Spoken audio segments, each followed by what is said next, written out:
एक दिन की बात है कि महाराज शिवी अपने राज सिंहासन पर बैठे हुए थे, तो इंद्र ने बाज पक्षी का रूप धारण किया और अग्नि देवता ने कबूतर का रूप धारण किया। बाज कबूतर को झपट रहा है, कबूतर जाकर के महाराज शिवी की गोद में बैठ गया। ऐसे गोद में दुलार करने लगे शिवी जी। सामने देखा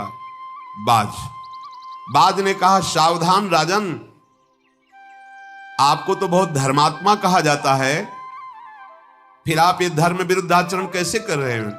मेरे आहार कबूतर को आप अपनी गोद में बैठाल के दुलार क्यों कर रहे हैं? मैं भूख से पीड़ित हूं और ब्रह्मा ने बाज को कबूतर का आहार करना निर्धारित किया है, इसलिए मेरा धर्म है इसको मार के खाना। मैं अपने धर्म से हूं, आप अपने धर्म का परित्याग मत कीजिए। महाराज शिवी बोले, पक्षीराज, ये कबूतर तुमसे डर कर घबरा कर मेरी शरण में आया है, ये अपने प्राण बचाने के लिए मेरा आश्रय लिया है। मैं अगर इस कबूतर को तुम्हें सौंप दूं तो मेरा धर्म चला जाएगा, धर्म रहित जीवन व्यर्थ है। देखो ये कथाएं, हर कथा से हमें उपदेश मिलते हैं। अगर कोई हमारी शरण में आ गया है तो हमारे प्राण भले चले जाए। शरणागत को जे तजई निज अनहित अनुमान, ते नर पावर पाप में तिन्हें बिलोकत आन। यहां न शास्त्र स्वाध्याय, न सत्संग है, न समझ है, और बता देंगे कि हाँ भैया हमें सुरक्षित रखो, ले जाओ, तो हमें कोई मतलब नहीं, ये तो जबरदस्ती घुसाया है। अगर कोई शरण में भी आ जाए तो हम ऐसा अपने बचाओ, ऐसा धर्म नहीं कहता। अब ये पक्षी है, पक्षी के लिए क्या? बाज ने कहा, महाराज मुझे बहुत भूख लग रही है। शिवी जी ने कहा, देखो देखो ये कितना भयभीत है कबूतर, भय से कांप रहा है, प्राणों की रक्षा के लिए मेरी शरण ली है, और ऐसी दशा में मैं यदि कबूतर को तुम्हें दे दूं तो मैं सबसे बड़े पाप का अधिकारी बनूंगा, निंदा की बात होगी। नहीं नहीं, एक ब्रह्म ऋषि की हत्या करने का जो दंड मिलता है शरणागत के त्यागने को, उसको वही दंड मिलता है। मैं ऐसा अपराध नहीं कर सकता। आहारात सर्वभूतानि संभवन्ति महीपते, आहारेण विवर्धन्ते तेन जीवन्ति जंतवः। महाराज सारे प्राणी आहार से ही उत्पन्न होते हैं, आहार से ही जीवित हैं, उनका जीवन चलता है। तो आप कह रहे हैं कि मैं ये आहार नहीं दूंगा, ये अधर्म है आपका, आपको देना पड़ेगा। मुझे भोजन से वंचित करोगे तो मैं मरूंगा, जब मैं मरूंगा तो मेरी बाज स्त्री है वो मरेगी, फिर मेरे बच्चे मरेंगे, पूरे परिवार के मरने का तुम्हें अपराध लगेगा, इसलिए आपको कबूतर देना पड़ेगा। महाराज आप बड़े धर्मात्मा हैं, पर धर्म का बड़ा सूक्ष्म विषय होता है। जो धर्म दूसरे के धर्म का नाश कर रहा हो वो कुधर्म ही कहा जाता है, जिस धर्म से दूसरे का नाश हो रहा हो वो भी कुधर्म कहा जाता है।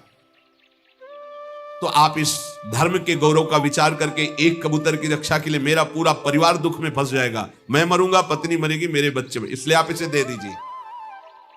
राजा ने कहा, बातें तो तुम बहुत गुणवान व्यक्तियों जैसी करते हो, क्या तुम पक्षीराज गरुण हो? क्योंकि साधारण पक्षी तो ऐसी ज्ञान की बातें जानता नहीं है, पर तुम कोई भी हो, मैं निश्चित ये कहता हूं कि मैं शरणागत के लिए प्राण दे सकता हूं, लेकिन अब इस कबूतर को नहीं दे सकता। विहंगम, तुम्हारा उद्योग केवल भोजन के लिए, मेरा उद्योग धर्म रक्षा के लिए है। तुम्हारे आहार का प्रबंध जरूर करूंगा, इस कबूतर की अपेक्षा जो तुम बोलो, जिसका मांस बोलो वो मैं तुम्हें दे दूं। बाज ने बोला कि तुमने कभी सुना है कि बाज ने सुअर खाया है कि हिरन खाया है? बाज कबूतर खाता है। मुझे कबूतर का ही मांस चाहिए और किसी का मांस नहीं। विधाता ने मेरे लिए आहार निश्चित किया है, सनातन काल से चला आया है कि बाज का आहार कबूतर है। तुम धर्म के सारभूत तत्व को जानने वाले हो, इसलिए आप ठीक निर्णय कीजिए। राजा ने कहा, मैं शिवी देश का राज्य तुम्हें सौंप सकता हूं, जो तुम कहो सब दे सकता हूं, कबूतर को नहीं। शरण लेने वाले इस कबूतर की रक्षा में निश्चित करूंगा। हां, तो यदि आपको इतना कबूतर पर स्नेह उमड़ आया है तो आप अपने शरीर का मांस काटिए और इसके बराबर मुझे दीजिए, मैं संतुष्ट हो जाऊंगा। महाराज शिवी बड़े प्रसन्न हुए और कहा, ये कह करके तुमने बड़ा उपकार किया, ये बड़ा उपकार किया। देख लो कितना बड़ा धर्म होता है। धर्म की रक्षा के लिए अपने हाथ से अपने मांस को काट कर रख रहे हैं। साधारण पक्षी कबूतर, उसकी रक्षा के लिए मेरा मांस मांग करके तुमने उपकार किया। तराजू मंगाया गया, एक पल्ले में कबूतर रखा गया। महाराज शिवी जंघा का मांस, यहां मांस होता है, जरा सुई चुभो के देखो, मांस काट करके रखा। वो कबूतर हो तो तौल जाए, भगवान अग्निदेव हैं। फिर इस जांग का मांस काट के रखा, कबूतर यहां का मांस काट के रखा, छाती वक्षा स्थल का मांस काट के रखा।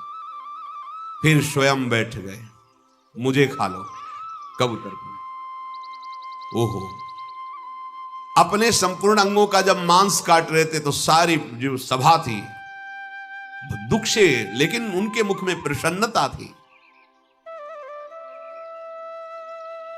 सारी सभा आश्चर्यचकित हो रही है। जब उन्होंने कहा मुझे खा लो, कबूतर को नहीं, प्रकट हो गए उनका, मैं बाज नहीं हूं, ये कबूतर नहीं, मैं देवराज इंद्र हूं और ये अग्नि देवता है, आप स्वस्थ हो जाओ। तत्काल शरीर पूर्ण स्वस्थ हो गया और कहा राजन, तुम्हें ऐसे लोगों की प्राप्ति हुई है, आकाश में दिव्य देवता आपका स्वागत करेंगे। आपने कबूतर के लिए अपने देश और अपने शरीर को समर्पित कर दिया।